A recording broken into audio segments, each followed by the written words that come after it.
नमस्कार, CSK news में आपका स्वागत है। चीन के टॉप न्यूक्लियर साइंटिस्ट की हत्या हो गई है। बड़ी खबर निकल के आ रही है। कोरोना दुनिया भर में चीन ने फैलाया, लेकिन चीन अब इससे बचने की कोशिश करता है कि मानो हमने कुछ किया ही नहीं है।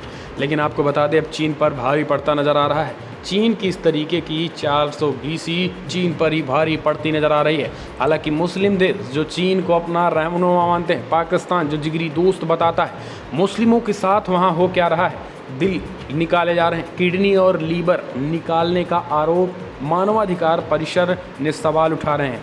किडनी और दिल निकालने का आरोप चीन पर लग रहा है। अब आप समझिए कि चीन किस तरीके से अपनी 420 चल रहा है। तो सब कुछ खबरें आपको बताएंगे, और कैसे भारत की चाल में घिर गया है चाइना, वो भी आपको बताएंगे।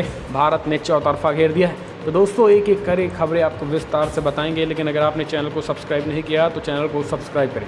दरअसल आपको बता दें कि चीन के टॉप न्यूक्लियर साइंटिस्ट की संदिग्ध हालत में मौत हो चुकी है चीन में, जिसके बाद हड़कंप मच गया है। पुलिस ने हत्या की आशंका जताई है। चीन अमेरिका पर शक कर रहा है। कोरोना फैलाकर दुनिया में चीन ये सोच रहा था हम अपनी अर्थव्यवस्था का विस्तार करेंगे, बाकी अपने दुश्मन देशों को नीचा कर देंगे। लेकिन शायद चीन को ये नहीं पता था कि अब उसके पीछे दुनिया भर की तमाम खुफिया एजेंसियां भी लग रही हैं। चीन के टॉप न्यूक्लियर साइंटिस्ट की गुरुवार को संदिग्ध हालत में बिल्डिंग से गिरकर मौत की खबर आ रही है। साइंटिस्ट झांग जिंगवान हार्बिंग इंजीनियरिंग यूनिवर्सिटी के nuclear science and technology college के प्रोफेसर थे। साउथ चाइना मॉर्निंग पोस्ट के अनुसार यूनिवर्सिटी के बयान में कहा गया कि पुलिस ने हत्या की संभावना से इनकार कर दिया है। हालांकि पुलिस की जांच में अब तक उनकी मृत्यु को लेकर कोई जानकारी सामने नहीं आई है। और आपको बता दें, उनकी मृत्यु एक तरीके से पुलिस प्रशासन इस बात को इसलिए नकार रही क्योंकि जांच में जो खुलासे हुए हैं, पुलिस भी पूरी तरीके से चौकन्ना है। आपको बता दें कि scientist Zhang Jinjiang Harbin engineering university के वाइस प्रेसिडेंट भी थे, लेकिन मृत्यु से 2 दिन पहले ही यूनिवर्सिटी ने 41 वर्षीय जिंजियांग को उनकी जगह वाइस प्रेसिडेंट के पद पर नियुक्त किया था। वो हार्बिंग इंजीनियरिंग यूनिवर्सिटी के nuclear science and technology college के प्रोफेसर होने के साथ साथ चाइनीज़ न्यूक्लियर सोसाइटी के वाइस प्रेसिडेंट भी थे। साथ ही यूनिवर्सिटी में कम्युनिस्ट पार्टी के स्टैंडिंग कमेटी के सदस्य थे भी। लेकिन चीन में जिस तरीके से टॉप साइंटिस्ट की हत्या हुई है, उसके बाद से चीन की सेना भी और सरकार भी पूरी तरीके से समझ नहीं आ रहा है कि आखिर ये हो क्या रहा है। दरअसल कुछ दिन पहले अमेरिकी राष्ट्रपति जो बाइडेन ने कोविड-19 की उत्पत्ति को लेकर सवाल खड़े किए थे। उन्होंने कहा था कि आखिर कोरोना की उत्पत्ति कहाँ से हुई है, इसकी जांच होना बहुत ज़रूरी है और इसकी तत्काल जांच की जानी चाहिए। और यही कारण है कि अब चीन के पीछे अमेरिका लग गया है, और इस बात को अच्छी तरीके से पता है चाइना को भी। और यही कारण है कि चीन अब अमेरिका पर शक जाहिर कर रहा है कि टॉप न्यूक्लियर साइंटिस्ट की जिस तरीके से संदिग्ध हालत में मौत हुई है, वो कई सवाल खड़े कर रही है। तो अपने आप में ये बड़ी खबर निकल के आ रही है। आपको क्या लग रहा है कि इस हत्या के पीछे आखिर कौन से देश का हाथ हो सकता है? कमेंट के माध्यम से अपनी राय दें, क्योंकि दुनिया भर के लोगों को तो चीन मारता फिर रहा है। आखिर चीन के टॉप न्यूक्लियर साइंटिस्ट की हत्या कौन करा सकता है? कमेंट के माध्यम से अपनी राय देना ना भूलें। इस बीच अगली एक और अपडेट निकल के आ रही है चीन में ही, जहां पर अल्पसंख्यक कैदी यानी मुस्लिमों की दिल, किडनी और लीवर निकालने का आरोप लग रहा है। मानवाधिकार परिषद ने भी सवाल खड़े कर दिए हैं। चीन में अल्पसंख्यक कैदियों के दिल, किडनी और लीवर निकालने की भी खबरें सामने आ रही हैं। बाद में हंगामा भी मच रहा है। संयुक्त राष्ट्र मानवाधिकार परिषद के सदस्यों ने इस क्रूरता के खिलाफ पुरजोर तरीके से आवाज़ भी उठाई है। दरअसल कुछ रिपोर्ट्स में कहा गया है कि चीन की कैद में जकड़े उइगर मुसलमान, तिब्बती मुस्लिम और क्रिश्चियनों के साथ क्रूरता की जा रही है। इस बीच united nation high commissioner for human rights कार्यालय की तरफ से एक बयान जारी करके कहा जा रहा है कि फ़िलहाल हमें जानकारी मिली है कि धार्मिक अल्पसंख्यकों को जबरन खून की जांच कराने और अंगों का परीक्षण मसलन एक्सरे और अल्ट्रासाउंड कराने के लिए मजबूर किया जा रहा है, जबकि अन्य कैदियों से ऐसा नहीं किया जा रहा है। तो आखिर इसके पीछे क्या है? क्योंकि आपको बता दें कि चीन में जिस तरीके की घटनाएं निकल के आ रही हैं उइगर मुस्लिमों पर अत्याचार और बर्बरता की, उसके बाद से चीन पूरी तरीके से एक्सपोज हो गया है। और मानवाधिकार संगठनों ने भी इस पर कड़ा एक्शन लेने की बात कही है। इस पर कड़े रुख अख्तियार करने की बात मानवाधिकार कर चुका है। मानवाधिकार आयोग के मुताबिक चीन में जबरन अंग निकालने की घटना खासकर उन लोगों के साथ हो रही है जो वहाँ के अल्पसंख्यक हैं और चीन की कैद में हैं। इन कैदियों को ये भी पता नहीं है कि उन्हें क्यों कैद किया गया है। और ना ही उन्हें अरेस्ट वारंट दिखाया गया था।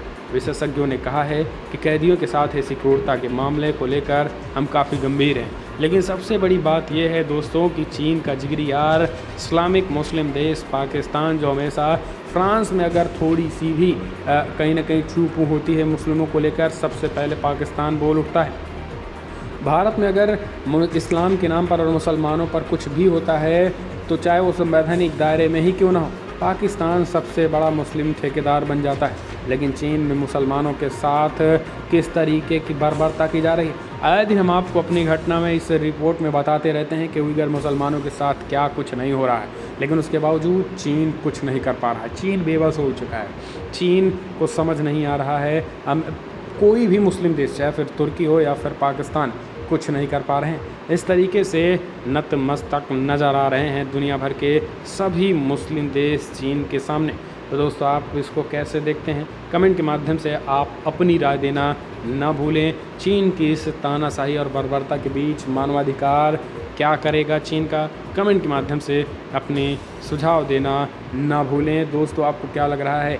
इस बीच एक और बड़ी अपडेट लेते हैं कि चीन की कुटिल चाल का जवाब देने के लिए भारत ने पूरी तरीके से चीन को घेर रखा है। जी हाँ, यूँ तो चीन दावा करता है कि फ़िलहाल हम सबसे ज़्यादा सुपर पावर एशिया में हैं, लेकिन सच्चाई ये है कि अब चीन की कलई खुलती चली जा रही है। चीन एक्सपोज होता चला जा रहा है। चीन की पोल खुलती चली जा रही है और एक्सपोज होता चला जा रहा है। चीन जिस तेज़ी के साथ ये कहता था कि अभी बहुत कुछ करना बाकी है, लेकिन अब भारत ने उसको उनकी ही घरों में घेर दिया है। भारत अब पूरी तरीके से उसकी चौतरफा घेराबंदी शुरू कर दी है। अरुणाचल से लेकर लद्दाख तक, सिक्किम से लेकर अरुणाचल प्रदेश तक चीन को घेरने के लिए बॉर्डर रोड ऑर्गेनाइजेशन यानी BRO बड़े पैमाने पर सड़कों का जाल बुनना शुरू कर दिया है। पूर्वी लद्दाख में चीन के साथ तनातनी के बीच भारत सीमावर्ती इलाकों में इंफ्रास्ट्रक्चर प्लान के साथ आगे बढ़ रहा है। विपरीत मौसम और मुश्किल परिस्थितियों के बावजूद भारत पिछले 1 साल से सामरिक रूप से महत्वपूर्ण इलाकों में सड़कों, सुरंगों और पुलों का युद्ध स्तर पर निर्माण कर रहा है।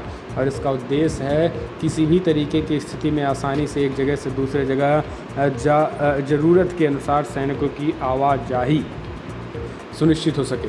भारत भले ही बॉर्डर इलाकों में इंफ्रास्ट्रक्चर को लेकर भले ही चीन के मुकाबले पीछे है, लेकिन ड्रैगन के साथ अंतर को पाटने के लिए कोई कसर नहीं छोड़ रहा। केंद्र सरकार का कहना है कि पिछले 7 सालों के दौरान सड़क परियोजना और अन्य इंफ्रास्ट्रक्चर को विकसित करने के लिए BRO के बजट में 3 से 4 गुना की वृद्धि की गई है। साल 2014 में अब तक BRO ने 4800 किलोमीटर सड़क का निर्माण किया है। एक अधिकारी ने बताया है कि अग्रिम मोर्चे पर भारत ने 50,000 से 60,000 सैनिकों की तैनाती भी की हुई है। तो ये हालत है।